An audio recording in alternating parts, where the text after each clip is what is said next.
Boa noite a todos. Agradecemos a presença de vocês, como já disse, nessa noite fria, né?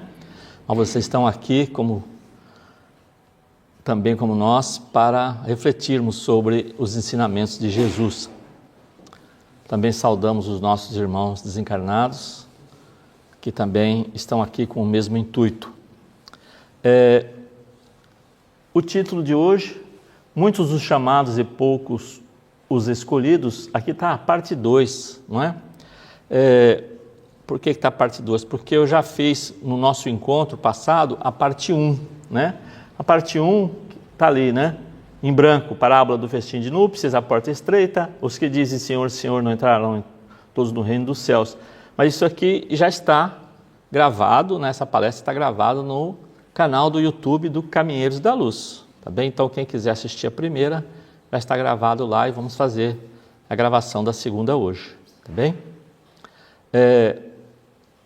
Então hoje nós vamos ver, muito se pedirá àquele que muito recebeu, instruções dos Espíritos, dar-se-á àquele que tem, reconhece-se o cristão pelas suas obras. Então esses títulos todos são tirados do Evangelho segundo o Espiritismo, não é? Que foi organizado por Allan Kardec, em 1864, que ele escreveu, e sob a orientação dos Espíritos Superiores, tá bem? Então vamos ver como é que inicia. Muito se pedirá àquele que muito recebeu. O servidor que soube a vontade de seu Senhor e que todavia não estiver preparado e não tiver feito o que esperava dele, será batido rudemente. Mas aquele que não soube sua vontade e que tiver feito coisas dignas de castigo, será menos punido. Muito se pedirá àquele a quem se tiver muito dado, e se fará prestar maiores contas àqueles a quem se tiver confiado mais coisas. São Lucas, não é? Então, o que a gente divide aqui para explicar exatamente, não é? O que seria essa passagem aqui em termos bem gerais, tá bem? Nós temos, de um modo geral, dois grupos de pessoas. Aqueles que não conhecem e não compreendem o Evangelho de Jesus, não é? E aqueles que conhecem e compreendem o Evangelho, tá certo? Então, aquele que nunca teve contato com o Evangelho de Jesus, por ignorância, né, por não compreender exatamente, ele tem uma justificativa pelos seus atos não cristãos. Eu não sabia, né? Nunca conheci isso, então eu não posso realmente, né, ser punido, tá certo? E a minha consciência também não vai cobrar uma coisa que eu não sabia, né? Então eu não conhecia realmente o Evangelho de Jesus. Agora, aquele que conhece, que compreende, né, os ensinamentos do Evangelho e não as pratica, tá certo? Ninguém vai puni-lo, né? É a nossa consciência que vai nos cobrar. É isso que ocorre, é a nossa consciência que vai nos cobrar, né? Porque foi dada a essa pessoa que conhece o Evangelho a condição de beber na fonte cristalina os ensinamentos de Jesus. E quando tem um momento dele mostrar que conheceu, que conhece, ele não pratica esses ensinamentos, não é isso? Jesus, através do seu exemplo de vida e através do seu Evangelho, ele nos ensina, não é? O amor, perdão das ofensas, não é? Compreender as faltas alheias, o amor incondicional. Esses são os ensinamentos de Jesus, a fraternidade, não é? Aí a pessoa que conhece o Evangelho continua sendo egoísta, julgando os semelhantes, não é? Então não está agindo de acordo, tá certo, com os ensinamentos que recebeu, tá? Então essas lições precisam ser aplicadas no dia a dia. Não adianta eu participar de um culto, mesmo que seja lá na igreja católica, ouvir o padre falar uma parte do Evangelho, ir num templo evangélico, ir num centro espírita, ouvir aqueles ensinamentos e chegar em casa, é um tirano com a esposa, com os filhos, com os empregados, não é? Então não está dando testemunho, não está dando o exemplo dos ensinamentos que Jesus nos passou, tá bem? Então, essa pessoa que conhece o Evangelho, ele não pode alegar ignorância, né, e querer se livrar das consequências dos seus atos. Tá bem? Então é muito claro isso, né? Agora, sempre lembrando, todas aquelas pessoas, todos nós que erramos, o Pai é misericordioso. Sempre nós vamos ter condição de reparar, né, essas nossas faltas, esses nossos maus hábitos, nessa vida ou na próxima, né? Já tivemos muitas encarnações, já erramos muito, já acertamos também. Então hoje nós estamos numa condição melhor, tá? E daqui para frente esperamos sempre que a gente possa melhorar nossa condição espiritual. A doutrina espírita é chamada do Evangelho Redivivo. O que é o Evangelho Redivivo? Redivivo é como se voltasse à vida, não é? Então Kardec recebeu dos espíritos superiores as explicações do Evangelho, a essência dos ensinamentos de Jesus, de forma clara, objetiva, sem mistérios. Não tem mistério, não é? E esses ensinamentos também, ele não foi circunscrito a determinadas pessoas. Ah, você vai conhecer o Evangelho de Jesus se você for cristão, né? Se você for de determinada raça, se você for de determinada condição social. Nada disso. O Evangelho é para todos, até para o ateu que não acredita em nada. Não é isso? Ele pode sim, quer dizer, não acredita em nada de um ser criador, mas ele, através do Evangelho, se ele for um bom cidadão, né, não precisa ter uma religião, certo? Se praticar o bem, ser solidário, isso que vai contar com ele, tá bem? Então, a gente pode entender que esses ensinamentos, eles estão em toda parte. Por quê? Porque os espíritos falam em diversos lugares. Os espíritos não falam só em Portugal, né? Começou lá com as irmãs Fox, que começaram a ser registradas nos Estados Unidos, né? Lá meados do século XIX, depois foi para as mesas girantes, para a Europa, em Paris, é isso? E aí Kardec que vai começar a estudar esse fenômeno da comunicação com os espíritos. Isso está espalhado depois para o mundo inteiro. Nós temos aqui em Portugal médiuns que escrevem, temos no Brasil, temos na Inglaterra. Isso quer dizer, as mensagens dos espíritos estão em toda parte, estão para qualquer um que queira realmente conhecer o que é a vida no plano espiritual, tá certo? E aqui também o Evangelho segundo o Espiritismo traz os médiuns e as comunicações recebidas, né? Segundo Emmanuel, a mediunidade é a possibilidade, a oportunidade de servir. Aquele que tem essa capacidade de se comunicar com os espíritos, de ouvir o espírito, de psicografar através dos espíritos, é muito importante. Ele vai atender ao próximo, vai servir ao próximo, não é? É só lembrar quantas mães, quantos pais foram consolados com as cartas psicografadas por Chico Xavier e por outros médiuns. A mãe que chorava, o filho jovem desencarnou, e aí ela recebe uma carta, o filho dizendo: mãe, eu estou vivo, a vida continua, nós continuamos com o mesmo amor que a gente tinha quando eu estava junto de você, a separação é física, mas os nossos espíritos estão ligados pela nossa mente de afeto, de carinho, é isso? Então isso enche de alegria uma mãe, dá esperança a uma mãe, não é? Porque a doutrina espírita mostra que a morte física é uma separação temporária, é isso? Nós que já tivemos avós e pais que já desencarnaram, que estão lá no plano espiritual, quando nós formos para lá, eles vão estar lá para nos receber. Isso normalmente acontece, tá bem? Então é interessante o médium, se ele souber exatamente lidar com a sua capacidade, ele vai ter, sim, vai correr para o quê? Para o próprio benefício dele, cumprir um trabalho. Além das cartas, a literatura espírita é muito grande. Quantos ensinamentos que nós temos através desses livros, dos contos, dos poemas, das mensagens que recebemos de Emmanuel, de André Luiz, de Caibar Schutel, não é? De tantos espíritos, não é isso? Bezerra de Menezes, são espíritos, são luminares, que dão a sua mensagem, a sua orientação Através dos médiuns. Mas como eu disse no começo, a responsabilidade nossa é com essa ferramenta também, essa capacidade do médium. Se ele não agir direito, de acordo com o Evangelho, se ele se deixar levar, que é muito comum pela vaidade, pelo orgulho, não é? Começar a achar que ele é o médium principal daquela casa espírita, que ele recebe as melhores mensagens, né, que os outros não são como ele, o que vai acontecer? Os benfeitores espirituais se afastam.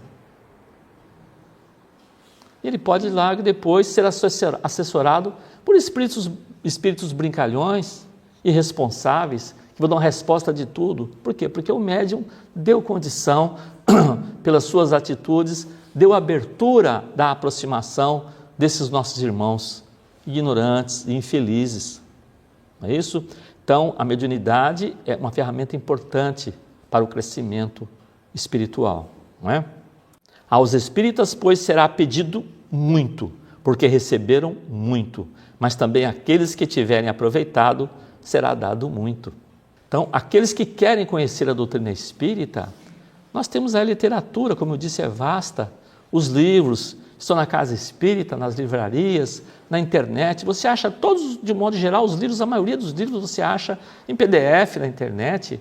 Nós temos palestra, diversos palestrantes lá na internet para a gente poder aprender, tá certo? Cursos, né? Então a pessoa realmente tem acesso hoje, tá, a esses meios que podem sim auxiliar, caso ele queira, tá, conhecer sobre o que é a doutrina espírita, não é? E a pessoa, quer dizer, o espírita que tem um conhecimento sobre da doutrina, ele também pode ser um divulgador, não só da doutrina, mas ele também pode orientar pessoas quando ele é procurado. Mesmo que ele não seja um grande conhecedor da doutrina, mas muitas vezes as pessoas nos procuram porque elas querem falar, elas querem ser ouvidas. Então, ouvir a pessoa, das suas dores, isso acalma a pessoa. De repente ela tem ali, né, um ombro que possa chorar, né, as suas dores. Não é isso? Então é importante que o espírita saiba, né? Não vai simplesmente falar, procura uma casa espírita. Tudo bem, pode procurar uma casa espírita, mas se eu puder fazer a minha parte, no mínimo que eu tenha de condições, de orientação, que eu possa dar a essa pessoa sobre a doutrina espírita, tá bem? O Espiritismo vem multiplicar o número dos chamados pela fé que proporciona. Multiplicará também o número dos escolhidos. Mais pessoas conhecerão o Evangelho. Por quê? Porque a doutrina espírita é cristã. Então, através, né, da doutrina espírita, nós vamos conhecer também, lógico, o Evangelho no dia a dia, e vamos, com a nossa prática, com o nosso conhecimento, com o nosso esforço pessoal de nos desvencilhando dos maus hábitos e adquirindo bons hábitos, nós vamos melhorando espiritualmente. Esse é o caminho que nós estamos aqui para isso. O planeta, a Terra, é uma grande escola. Nós não podemos todo ano querer chumbar aqui, né? Ficar para trás sempre, não. Vamos procurar, quem sabe, um dia em outro lugar, né? Ou ainda merecer, né, um plano espiritual melhor. Isso vai depender do nosso esforço pessoal, do nosso crescimento espiritual, tá bem? Porque o que vai acontecer? Quando as nossas ações, as nossas atitudes, os nossos pensamentos, eles vão modelando o nosso perispírito, vão deixando o nosso perispírito mais ou menos denso, mais ou menos luminoso. Aquele que vai se esforçando, que consegue melhorar, ele vai deixando o perispírito mais diáfano, mais leve, mais tênue.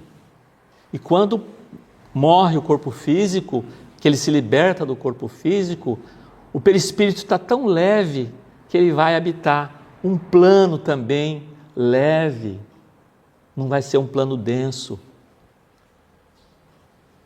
E aí não tem injustiça. Jesus disse a cada um segundo as suas obras, né? O plantio é livre, mas a colheita é obrigatória. Se nós procuramos, dentro do nosso esforço pessoal, melhorar a nossa condição, nós vamos habitar um lugar melhor. Senão, nós vamos para um lugar mais denso, não é isso? De acordo com os nossos atos, bem? Dar-se-á aquele que tem. Essa passagem é interessante, né? E que diz, né?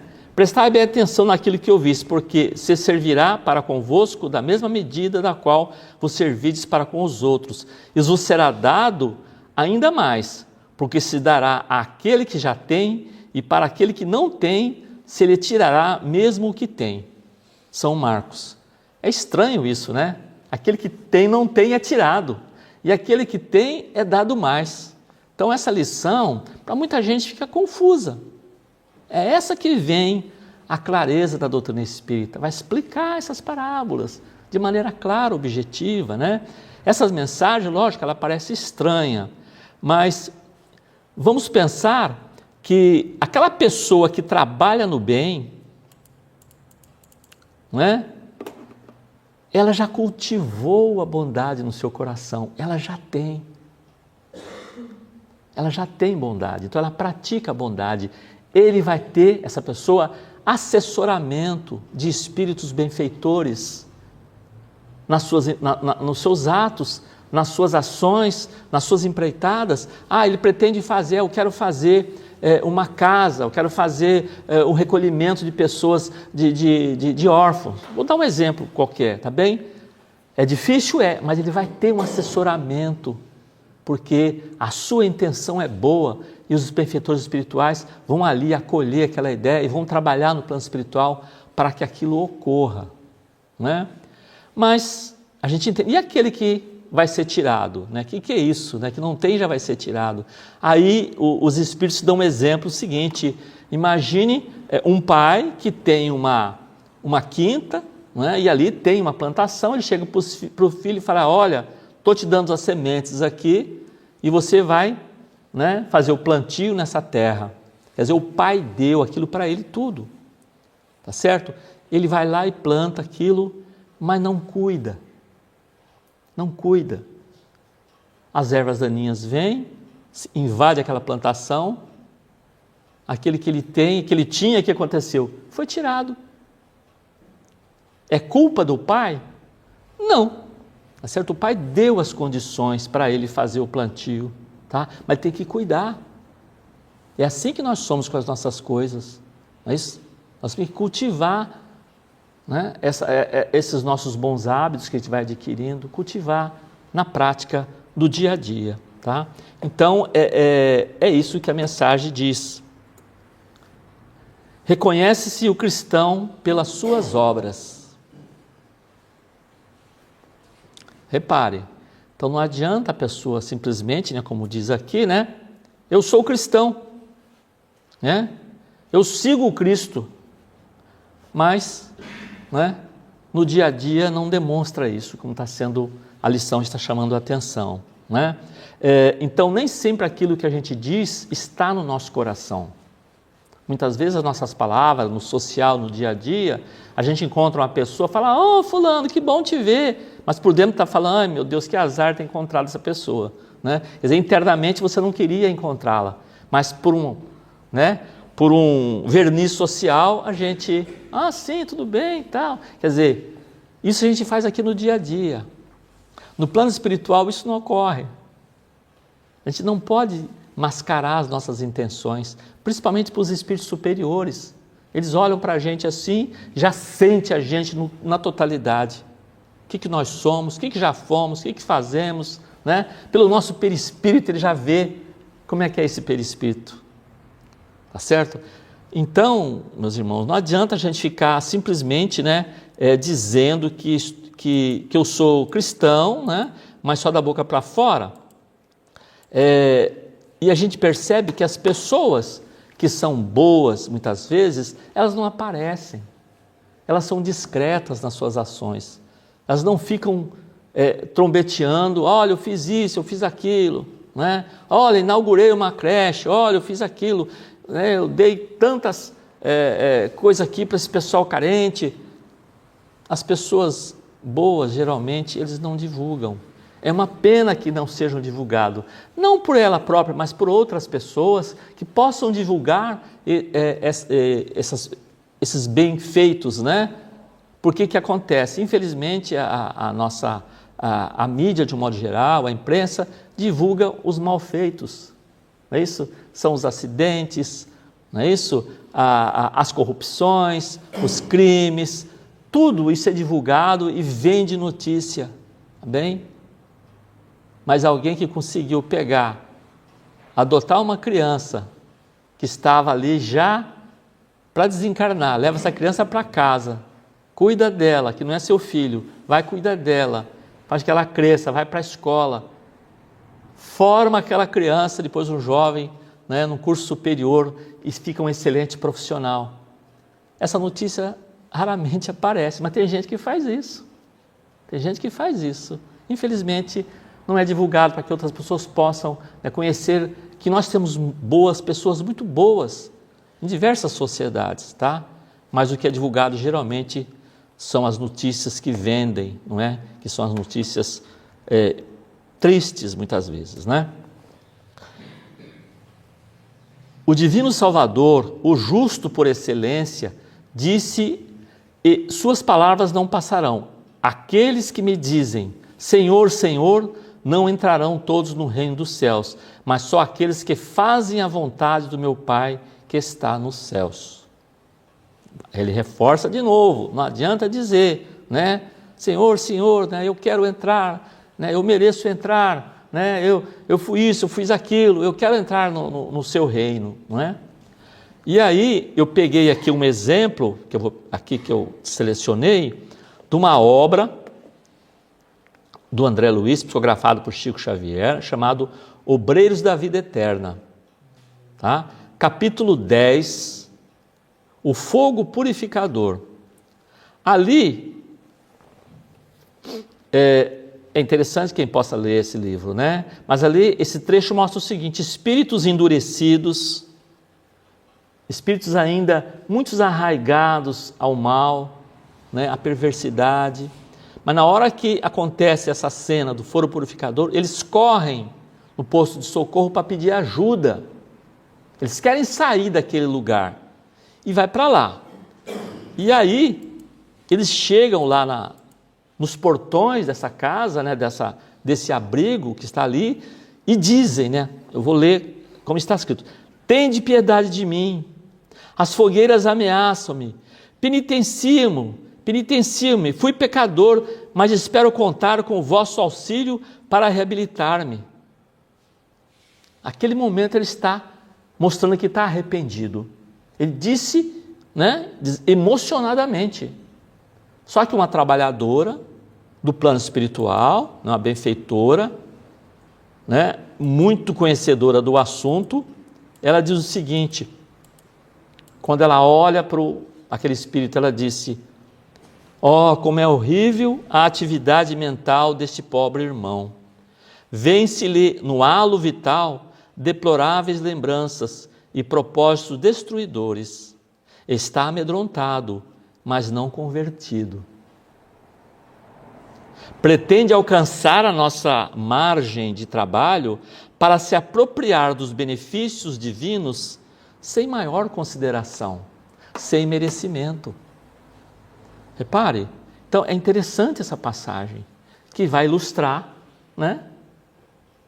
Senhor, Senhor, né? Eu quero entrar, eu quero estar num lugar melhor, eu quero ser cuidado, eu quero ser atendido, eu quero que me deem carinho, que venham cuidar das minhas chagas que eu estou sofrendo.